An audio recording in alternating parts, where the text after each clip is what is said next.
Bab 412. Harta yang tersisa. Mata wanita itu berbinar saat dia berkata, kakek buyut adalah orang yang aneh, bahkan makhluk abadi lainnya di ibu kota harus menghormatinya. Sayangnya, kami tidak dapat menemukannya. Saya khawatir kakek buyut tidak punya waktu untuk mengganggu kami. Sektenya mungkin telah diserang oleh para penyerbu itu juga.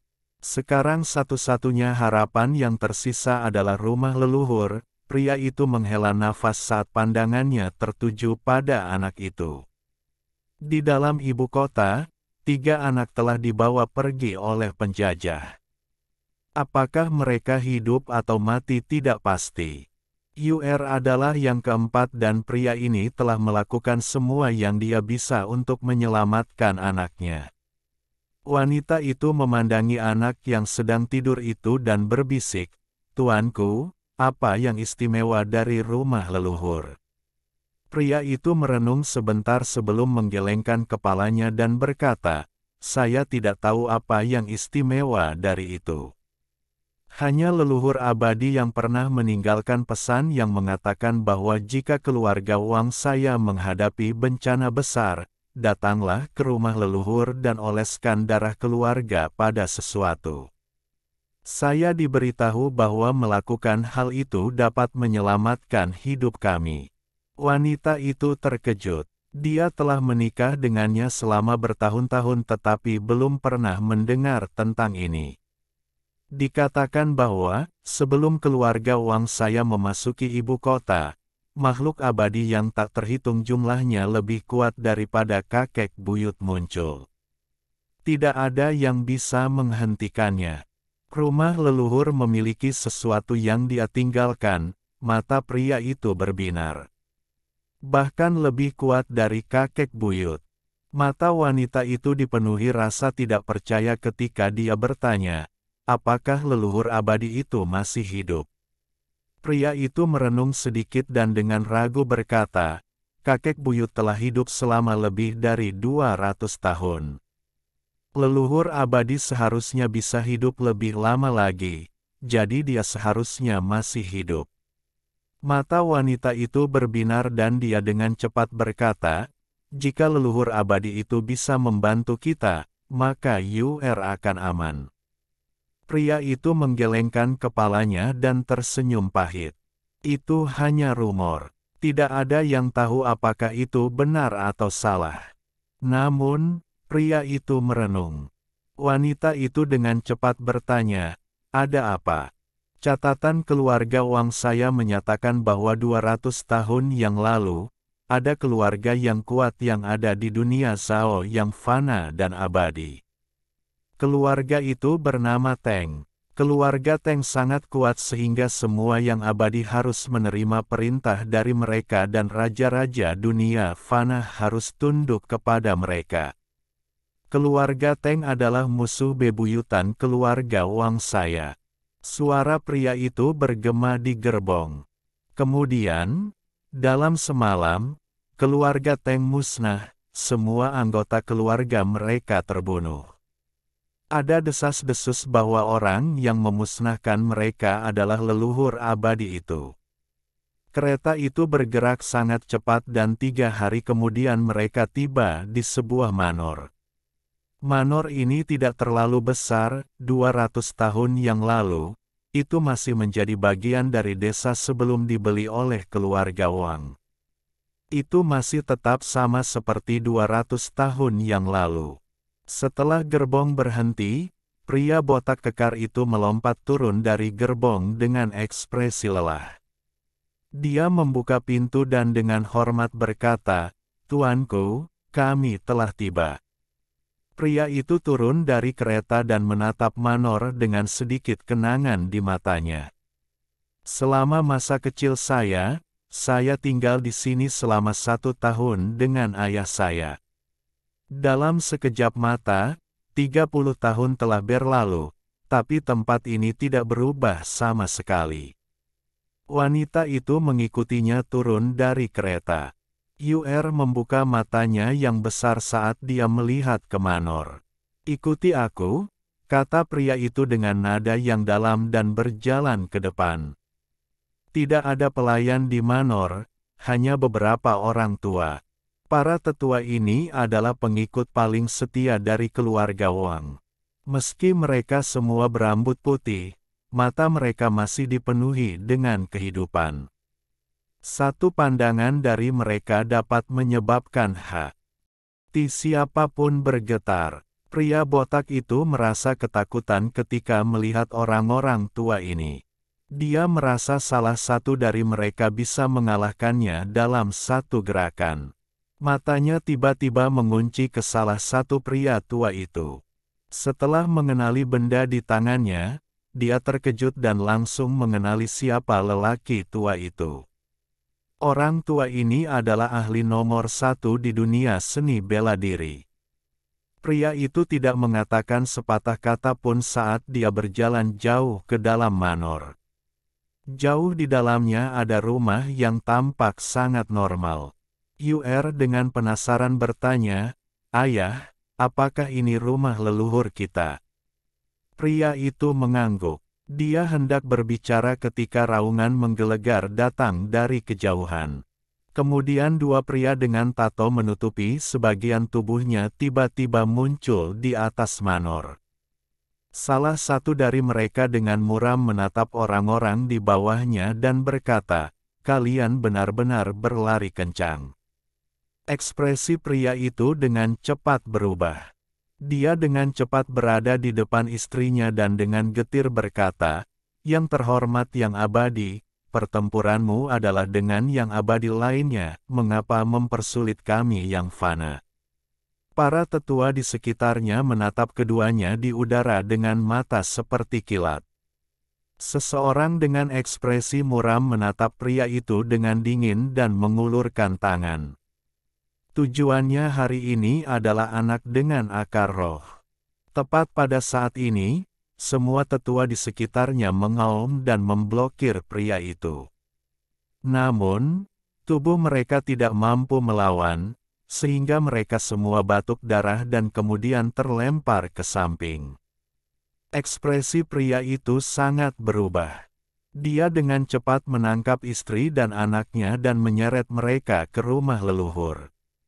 Setelah memasuki rumah leluhur, keringat dingin menutupi dahi pria itu. Matanya merah saat dia dengan cepat menekan serangkaian tablet, menyebabkan kompartemen rahasia terbuka.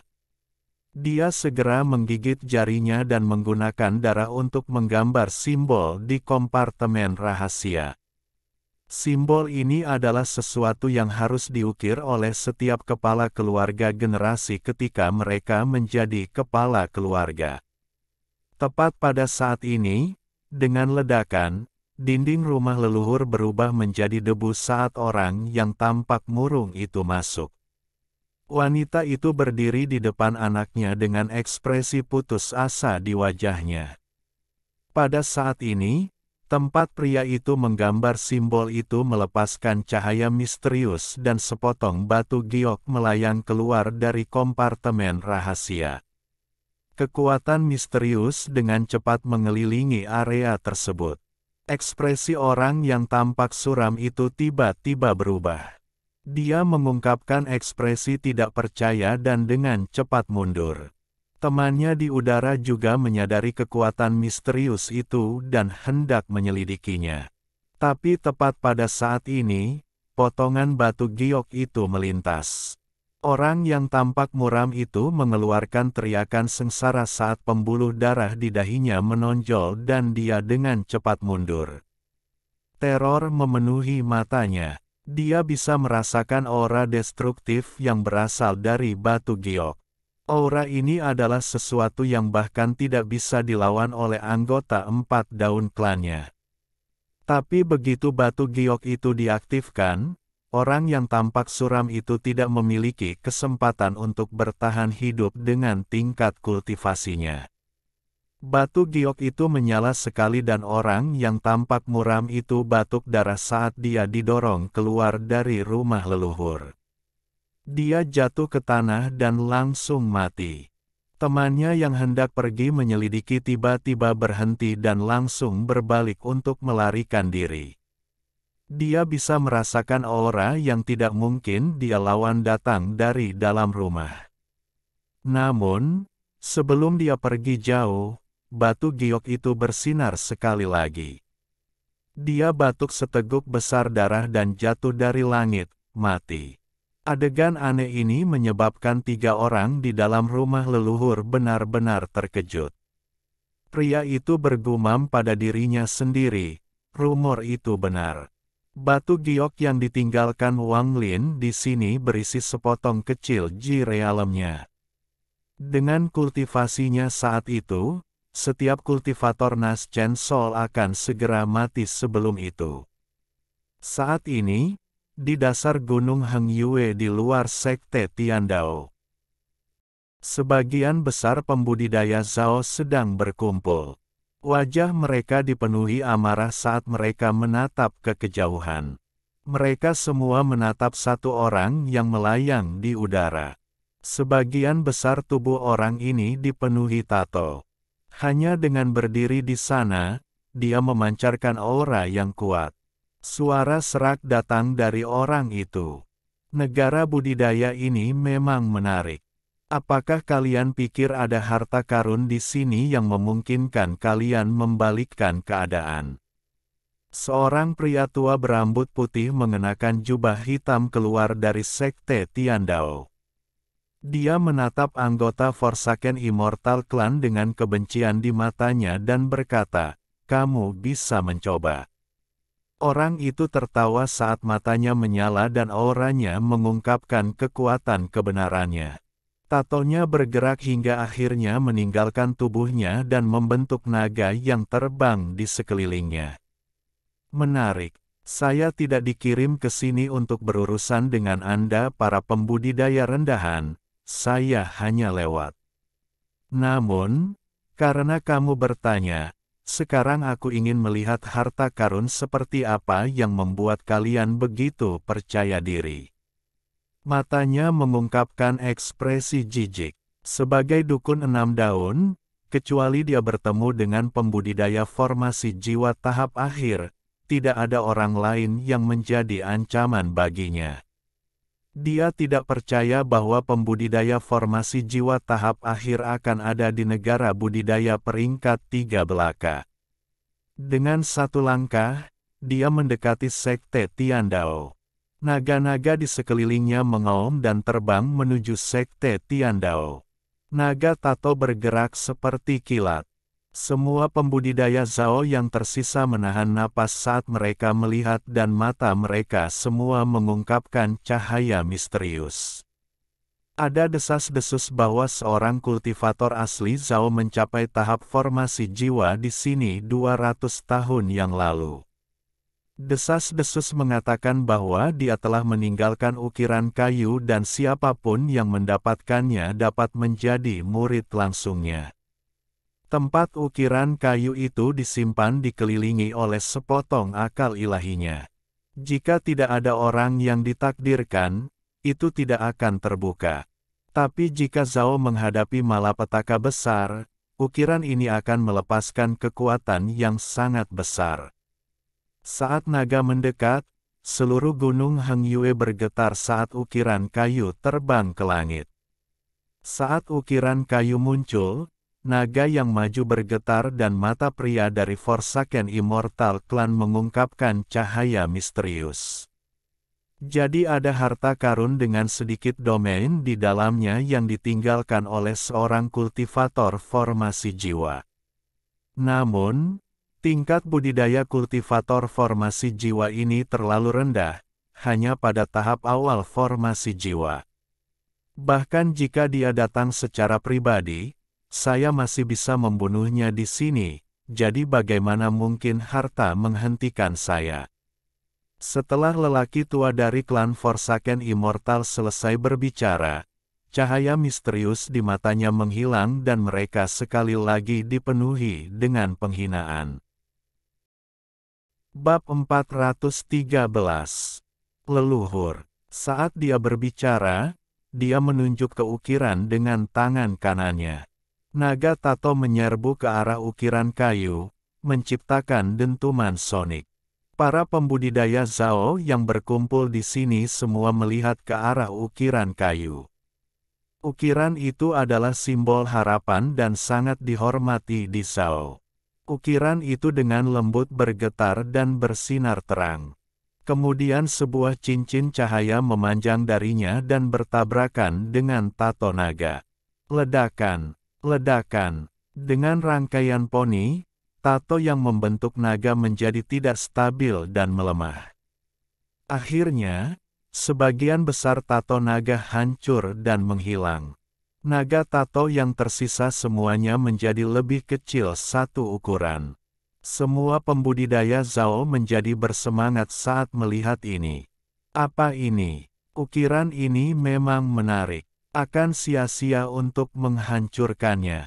Mata anggota Forsaken Immortal Clan berbinar saat dia melambaikan tangannya dan beberapa tato kuno muncul. Tato-tato ini mengelilinginya saat dia mengambil langkah dan berjalan ke depan. Ukiran kayu menyala sekali lagi. Cincin cahaya melebar dan menyentuh tato di sekitar anggota Forsaken Immortal Clan. Cincin cahaya itu bergetar hebat, tetapi tidak mampu melawan dan pada akhirnya menghilang. Dengan satu langkah, anggota Forsaken Immortal Clan tiba di puncak Gunung Hengyue. Dia mengulurkan tangan dan hendak mengambil ukiran kayu. Tapi cahaya dari ukiran kayu tiba-tiba menjadi begitu menyilaukan sehingga menerangi seluruh area. Tapi penghinaan di mata anggota Forsaken Immortal Clan masih ada. Dia mengulurkan tangan dan menekan ukiran kayu. Bahkan jika pemilikmu secara pribadi datang, aku akan tetap mengambilnya saat aku mau. Pria itu mengambil ukiran kayu, melihatnya, dan tersenyum. Ini memang harta karun. Jika ada kesempatan di masa depan, saya ingin melihat junior yang meninggalkan ukiran ini.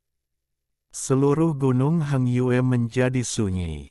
Semua pembudidaya diam-diam merenung. Simbol harapan mereka begitu mudah diambil. Sepertinya kehancuran Zhao tidak bisa dihindari.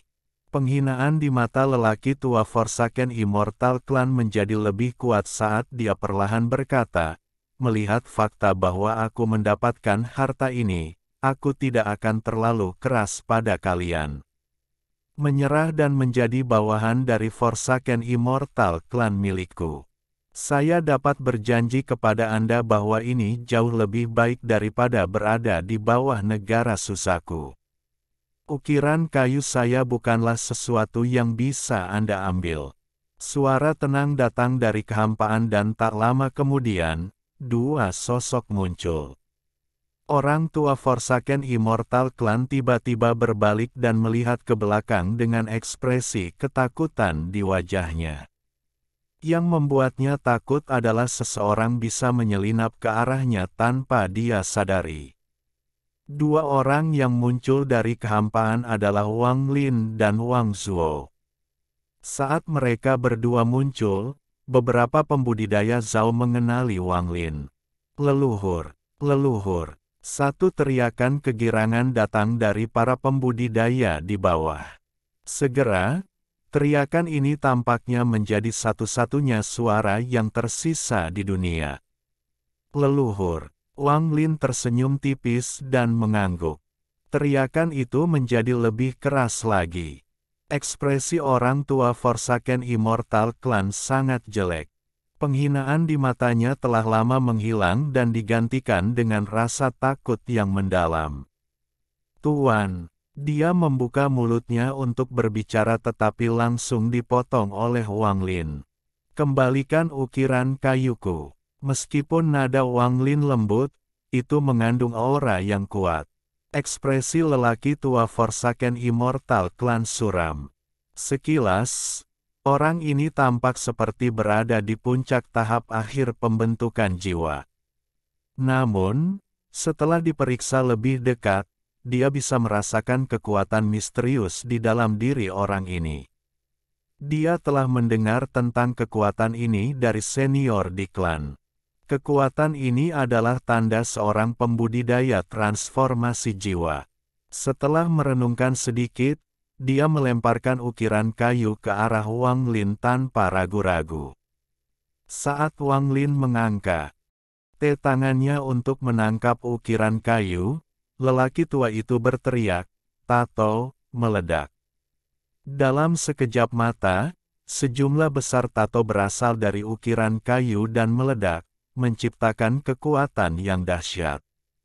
Wang Lin tetap tenang dan menunjuk ledakan dengan tangan kanannya. Ledakan itu dikelilingi oleh kekuatan misterius dan dikompresi menjadi bola kecil. Bola itu dipenuhi asap dan mengandung kekuatan ledakan dari semua tato itu. Ekspresi orang tua Forsaken Immortal Clan sangat berubah. Dia tidak pernah berpikir bahwa serangannya akan dengan mudah diblokir oleh Wang Lin. Transformasi jiwa, dia dengan getir bergumam pada dirinya sendiri sebelum berbalik tanpa ragu untuk melarikan diri. Dia tahu bahwa dia tidak memiliki peluang melawan seorang kultivator transformasi jiwa. Sial. Aku tidak percaya leluhur negara budidaya peringkat 3 adalah monster tua formasi jiwa. Bagaimana aku bisa sangat sial bertemu dengan seseorang seperti ini? Hati orang tua Forsaken Immortal Clan terasa pahit.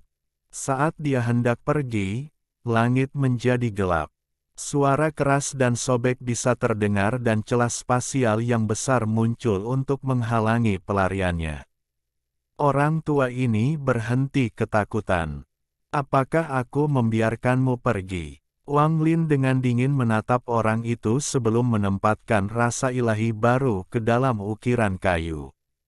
Dia melemparkan ukiran kayu dan tenggelam kembali ke Gunung Heng Yue.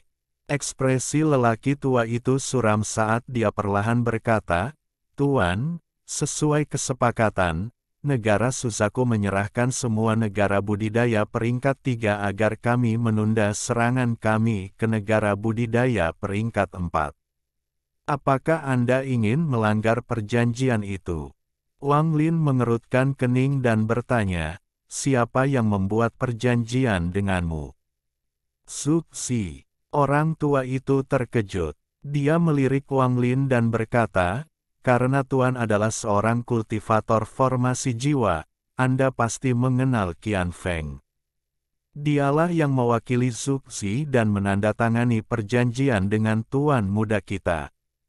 Qian Feng. Mata Wang Lin menjadi serius. Dia telah mendengar nama ini 2 kali, sekali dari Liu Mei dan yang kedua kali sekarang. Wang Lin dengan dingin berkata, "Konyol." Dia mengangkat tangan kanannya dan menunjuk bola yang berisi kekuatan ledakan. Bola berubah menjadi bayangan saat terbang menuju orang tua Forsaken Immortal Clan. Ekspresi lelaki tua itu sangat berubah saat dia menunjuk ke alisnya. Cahaya hijau bersinar dari dahinya.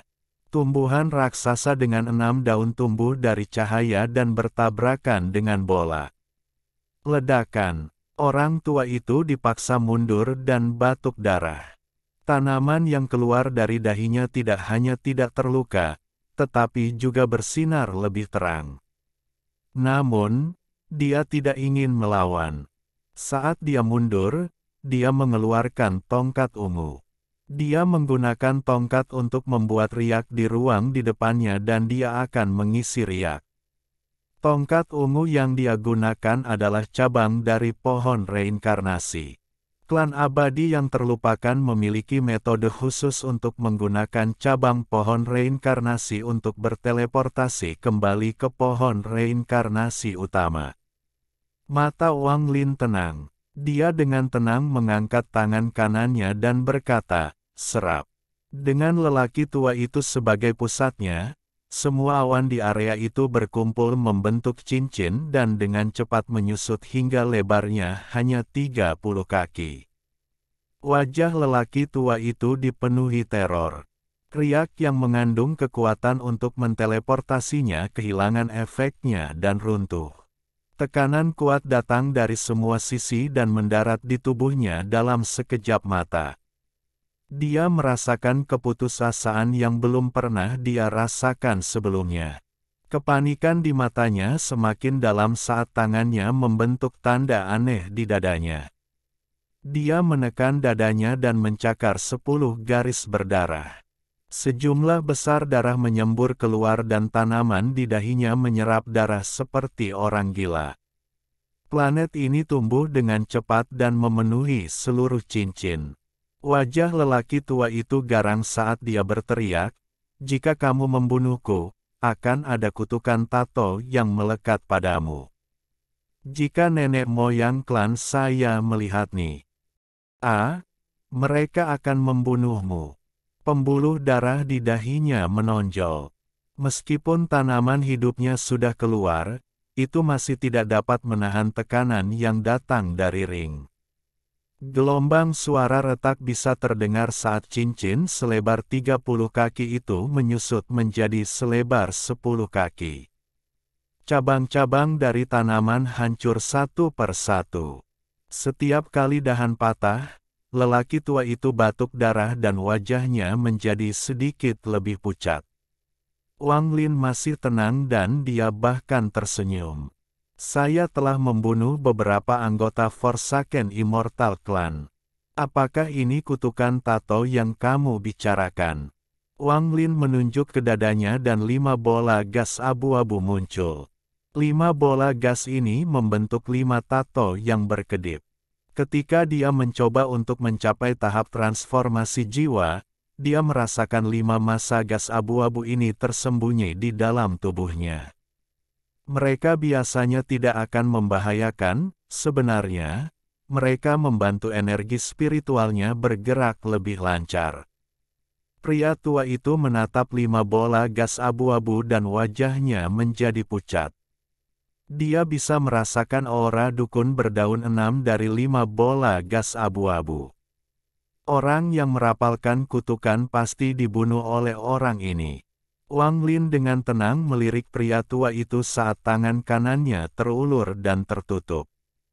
Cincin itu dengan cepat menyusut dan lelaki tua itu mengeluarkan serangkaian erangan yang menyedihkan. Tanaman dengan 6 daun itu hancur dan saat cincinnya menyusut, lelaki tua itu hancur menjadi bola daging dan darah. Cincin itu menghilang dan bola daging dan darah berubah menjadi awan kabut berdarah. Dengan tingkat kultivasi Wang Lin, membunuh orang ini semudah meniup debu. Dia bahkan tidak perlu menggunakan harta sihir. Bagaimanapun, domainnya berbeda dari pembudidaya formasi jiwa lainnya, dan itu sudah mengandung beberapa energi spiritual surgawi. Saat ini dia setengah langkah ke tahap transformasi jiwa. Saat dia mendapatkan cukup giok langit, dia akan mencapai tahap transformasi jiwa. Namun, jumlah batu giok langit terlalu sedikit. Wang Lin melihat di mana lelaki tua Forsaken Immortal Clan meninggal dan mulai merenung. Suksi tidak akan membuat kesepakatan dengan Forsaken Immortal Clan. Ini aneh, ada juga Qian Feng, mata Wang Lin berbinar. Bab 414. Kekayaan. Semua pembudidaya di Sekte Tian Dao sangat bersemangat. Mereka semua memandang Wang Lin dengan hormat. Pria tua berambut putih itu berjalan keluar dari kerumunan. Dia membungkuk ke arah Wang Lin dan dengan hormat berkata, "Junior Zhen Fengqiao dari Sekte Tian Dao menyapa leluhur." "Salam leluhur." Saat lelaki tua itu selesai berbicara, semua pembudidaya lainnya juga menyapa Wang Lin. Suara ini sangat keras dan menyebar sangat jauh. Wang Lin menggelengkan kepalanya dan berkata, "Aku bukan leluhurmu." Pria tua itu menarik napas dalam-dalam dan dengan hormat berkata, "Kamu menjadi leluhur dari semua pembudidaya di Zhao ketika kamu mencapai tahap formasi jiwa 200 tahun yang lalu di Sekte Tian Dao." Saya harap leluhur tidak akan menolak gelar itu. Wang Lin menghela nafas dan melihat ke tanah Zhao. Disinilah dia dibesarkan. Sekarang lebih dari 500 tahun telah berlalu, dia masih mengingat masa lalu. Terkadang rasanya 500 tahun terakhir hanyalah mimpi. Tuan leluhur, jika Anda tidak terburu-buru, silakan tinggal di Sekte Tiandao selama beberapa hari sehingga para junior dapat memberikan penghormatan. Mata lelaki tua itu dipenuhi dengan fanatisme dan rasa hormat. Wang Lin merenung sedikit. Pada saat ini, Wang Zuo menghela nafas dan berkata, Wang Lin, tinggallah di Zhao selama beberapa hari. Apakah kamu tidak ingin melihat keturunan paman keempat? Pria tua itu memandang Wang Zuo dengan ekspresi terkejut. Wang Zuo adalah salah satu murid paling berbakat dari Sekte Tiandao, jadi dia secara alami tahu siapa dia, tetapi apa yang baru saja dia katakan agak aneh. Orang tua itu melihat lebih dekat dan menemukan ada sesuatu yang salah. Meskipun Wang Zuo terlihat persis sama, matanya bukan lagi mata Wang Zuo dari Sekte Tiandao, mereka sekarang menunjukkan berlalunya waktu. Wang Zuo tersenyum pada lelaki tua itu dan mengiriminya pesan menggunakan transmisi suara. Tubuh lelaki tua itu gemetar setelah mendengarnya dan dia menatap Wang Lin dengan tidak percaya. Dia tahu bahwa ini bukan kebohongan, jadi dia tersenyum pahit dan dengan hormat berkata, "Salam, leluhur." Zheng Fengqiao, kamu adalah murid yang aku bawa sendiri ke Sekte Tiandao. Saat itu kamu masih muda, namun dalam sekejap mata, bertahun-tahun telah berlalu, Wang Zuo menghela nafas. Zheng Fengqiao mengangguk pahit. Dia masih berusaha memahami apa yang baru saja dia dengar. Wang Lin tinggal di Sekte Tiandao. Selain beberapa orang dari masing-masing sekte, semua pembudidaya Zhao yang tersisa kembali ke sekte mereka masing-masing. Di Sekte Tiandao, Wang Lin memberikan ceramah tentang Dao kepada semua pembudidaya formasi inti. Ini meninggalkan tanda Dao pada mereka yang secara drastis meningkatkan peluang mereka untuk mencapai tahap Nas Chen Sol. Dia melakukan hal yang sama untuk beberapa pembudidaya Nas Chen Sol. Dia tidak menahan apapun saat dia memberitahu mereka tentang pengalamannya ketika mencapai tahap formasi jiwa. Sejak hari itu, mereka tidak lagi bingung dan memiliki jalan yang jelas. 3 hari kemudian, Wang Lin dan Wang Zuo meninggalkan Sekte Tiandao. Sebelum Wang Lin pergi, dia meletakkan formasi untuk Sekte Tiandao. Itu akan mencegah semua pembudidaya formasi jiwa, hanya pembudidaya transformasi jiwa yang bisa memecahkannya. Untuk negara budidaya peringkat 3 untuk memiliki formasi seperti ini belum pernah terjadi sebelumnya. Biasanya, hanya negara budidaya peringkat 5 yang memiliki formasi perlindungan sekte yang begitu kuat. Setelah melakukan satu hal terakhir ini untuk Zhao, Wang Lin tidak lagi memiliki kekhawatiran tentang negara yang membesarkannya. Dia kemudian mengikuti Wang Zuo untuk diam-diam melihat keturunan keluarga Wang. Kemudian, di rumah leluhur, Wang Lin melihat Yu'er dan orang tuanya. Setelah melihat Yu'er, itu mengingatkan Wang Lin pada Daniu dan Zhou ketika mereka masih kecil. Dia merasa melankolis saat ini. Wang Zuo mengambil Yu'er sebagai murid dan mewariskan metode kultivasi kepadanya. Sebelum Wang Lin pergi, dia mengambil jirealem dari batu giok di rumah leluhur dan menggantinya dengan akal ilahi. Wang Zuo tidak kembali ke Sekte Tiandao tetapi tinggal bersama keluarga Wang di ibu kota. 200 tahun yang lalu, dia ditempatkan menjadi wanita hamil di keluarga Wang. Dia tetap dekat secara fisik dengan keluarga Wang baik di masa lalu maupun kehidupannya saat ini. Jadi perasaannya terhadap mereka jauh lebih kuat daripada perasaan Wang Lin. Dia bermaksud mendedikasikan hidupnya untuk melindungi keturunan keluarga Wang. Masalah dengan negara Zhao selesai. Namun, Wang Lin masih memiliki satu pemikiran, Sekte Heng Yue. Ini adalah sekte yang membawanya ke jalur kultivasi. Sebelum dia meninggalkan Zhao, dia memutuskan untuk mencari mereka. Dia menyebarkan indera ketuhanannya dan berbagai gunung dan gua muncul di benaknya.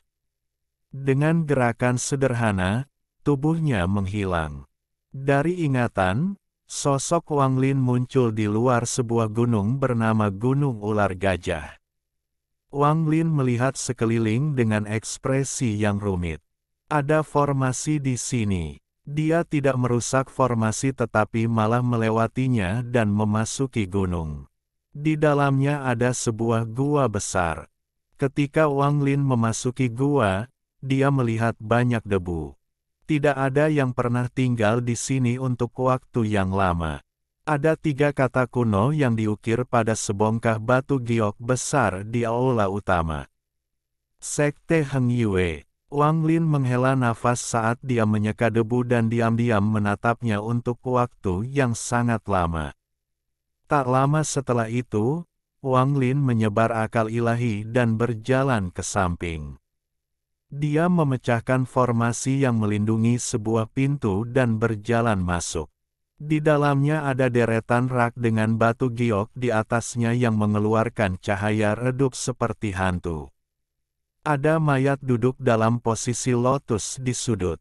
Kondisi tulangnya cukup baik, artinya orang tersebut jelas meninggal karena usia tua.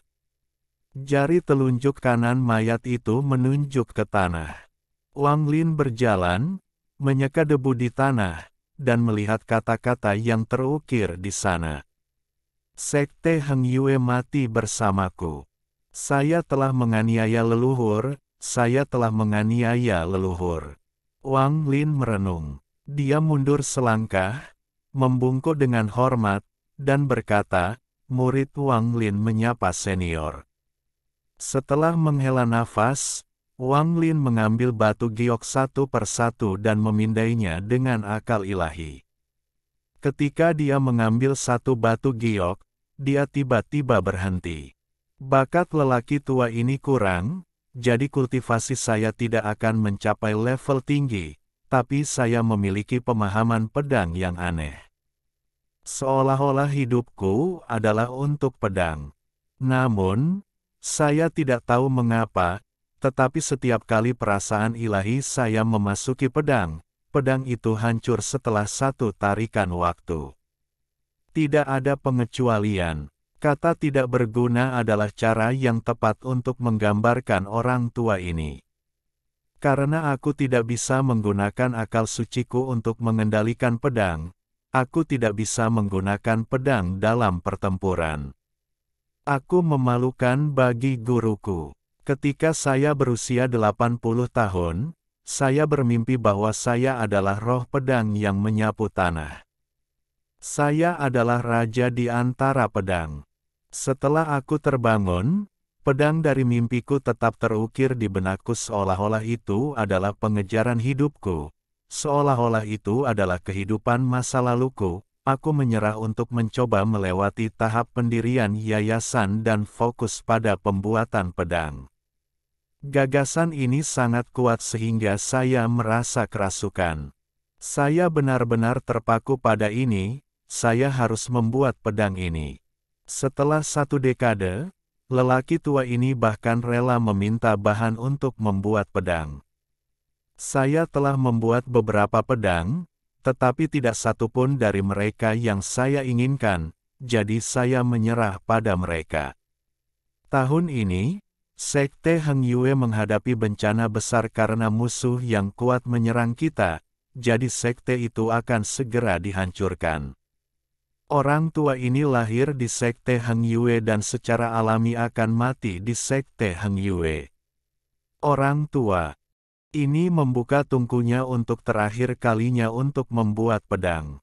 Saya kekurangan waktu, jadi saya menyerah pada bahan berharga dan menggunakan logam fana. Lalu saya membuat pedang besar. Setelah membuat pedang, saya tiba-tiba merasakan tanda dari surga, jadi saya melapisi pedang itu dengan emas dan segera bersinar. Melihat pedang itu, perasaan yang kualami dalam mimpiku tiba-tiba kembali padaku. Pada saat itu, aku kembali ke dalam mimpiku dan aku adalah roh pedang ini. Itulah perasaan yang saya cari. Saya menamai pedang kekayaan. Meskipun nama ini bukanlah sesuatu yang mewah, itulah yang saya rasakan. Jiwaku sepertinya benar-benar menyatu dengan pedang ini, jadi aku menyerang dan menyelesaikan malapetaka untuk sekte Heng Yueku. Kemudian, saat aku pergi, aku meninggalkan teknik pedang di dalam pedang. Saya harap murid masa depan akan memperlakukan pedang dengan baik. Petik 2. Wang Lin meletakkan batu giok itu dan menutup matanya. Dia gemetar di dalam. Meskipun alasan utama dia datang adalah untuk melihat apa yang terjadi pada sekte Heng Yue, alasan lainnya adalah untuk mengetahui lebih banyak tentang kekayaan. Roh pedang di kehidupan sebelumnya, pedang ini persis sama dengan pedang langit. Mungkinkah jiwa senior ini berisi fragmen dari roh pedang langit? Wang Lin membuka matanya. Matanya berbinar. Dia merenung sedikit sebelum tubuhnya menghilang dan meninggalkan tempat ini. Ketika dia muncul kembali, dia berada di luar lembah Jueming. Disinilah tas pegangannya dihancurkan. Saat itu dia harus pergi ke celah spasial untuk menemukan sarung pedang. Setelah membuat celah spasial, Wang Lin memasukinya. Kali ini satu-satunya targetnya adalah kekayaan. Pedang itu dibuat dari logam biasa, jadi aku tidak tahu apakah pedang itu bisa bertahan di celah spasial selama 500 tahun. Juga, saya tidak tahu apakah pedang itu hancur bersama dengan tasnya. Sayangnya, tingkat kultivasi saya bahkan tidak cukup tinggi untuk memperhatikan teknik pedang di dalam pedang. Jika tidak, Wang Lin menghela nafas saat dia menyebarkan indera ilahinya. Setengah bulan kemudian, Wang Lin keluar dari celah spasial dengan cemberut. Dia tidak menemukan apapun. Aku khawatir pedangnya sudah dihancurkan. Aku harus segera kembali ke sekte pemurnian jiwa dan menemukan banyak giok langit untuk mencapai tahap transformasi jiwa. Dengan itu, Wang Lin menghilang. Ketika dia muncul kembali, dia berada di dalam susunan transfer kuno dan kemudian dia menghilang dari Zhao. Di negara budidaya peringkat 4 di sisi barat planet Susaku. Negara ini telah diambil alih oleh Forsaken Immortal Clan dan para pembudidaya negara ini telah menjadi pelayan dari Forsaken Immortal Clan. Seseorang yang mengenakan topi jerami saat ini sedang berdiri di ujung negara. Dia diselimuti cahaya keemasan. Wang Lin, kamu akhirnya kembali. Senior sudah tahu bahwa Anda kembali. Saya harap Anda tidak mengecewakannya. Orang ini menamparkan tasnya dan sepotong batu giok muncul di tangannya. Kamu membantuku membunuh Li Yuanfeng dan menyegel negara Sueyue. Saya, Zhou Wutai, tidak punya cara untuk membayar Anda selain memberi Anda batu giok ini. Giok ini berisi domain Liu Mei yang saya gunakan untuk mendapatkan hidup saya. Saya harap Anda dapat memenuhi harapan senior dan melahap hati Dao Liu Mei dan kemudian menjadi Suzaku berikutnya. Dia mengambil satu langkah dan menghilang. Dalam susunan transfer kuno di negara Pilu, cahaya terang menyala dan Wang Lin keluar dari sana. Dia segera terbang ke udara dan menyerbu ke arah sekte pemurnian jiwa. Alhamdulillahi jazakumullahu khoiro. Oke, cukup sekian novel kali ini. Mungkin ada kata-kata yang kurang pas, saya minta maaf yang sebesar-besarnya. Semoga yang sudah baca Allah paring kesehatan, rezeki yang barokah, dan umur yang panjang. Amin. Untuk membantu admin jangan lupa klik tombol subscribe ya.